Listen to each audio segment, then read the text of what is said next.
Bonjour à toute la communauté acupuncture et bien-être et bienvenue. Dans cette vidéo, je vais vous présenter les ventouses et leur histoire au fil des millénaires. C'est parti.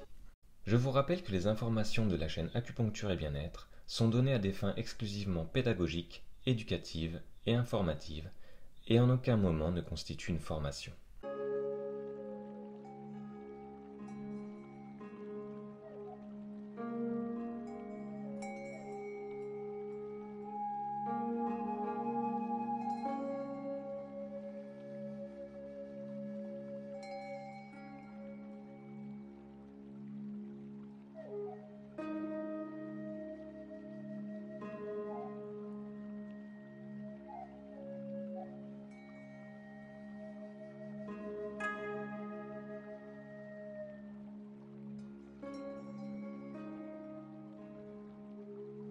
Les ventouses ont été utilisées depuis des temps très anciens, un peu partout dans le monde.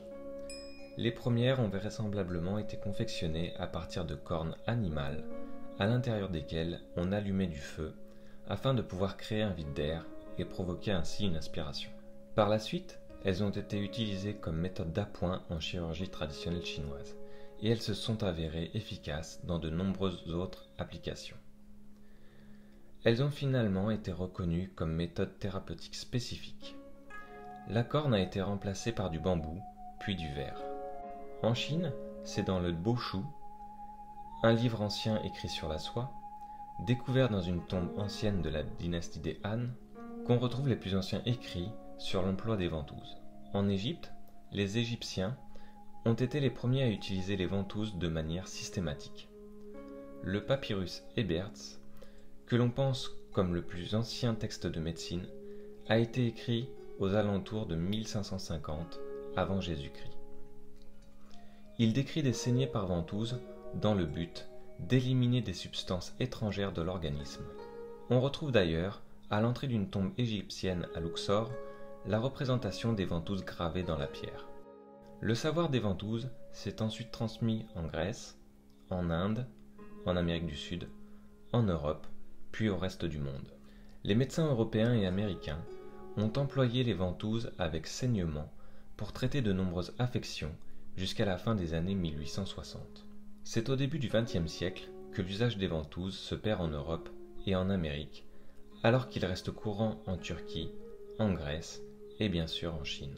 De nos jours, nous constatons un regain d'intérêt pour des médecines dites alternatives. Aujourd'hui, dans l'utilisation courante, on se sert des ventouses en verre.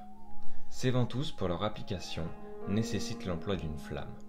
Elles sont dites ventouses à chaud, différentes des ventouses à froid, où l'on utilise une pompe ou une pression qui fait le vide d'air dans la ventouse. Voilà pour cette vidéo introductive aux ventouses. N'hésite pas à me laisser un commentaire dans l'espace dédié sous celle-ci. Tu peux également me poser des questions, je serai ravi d'y répondre.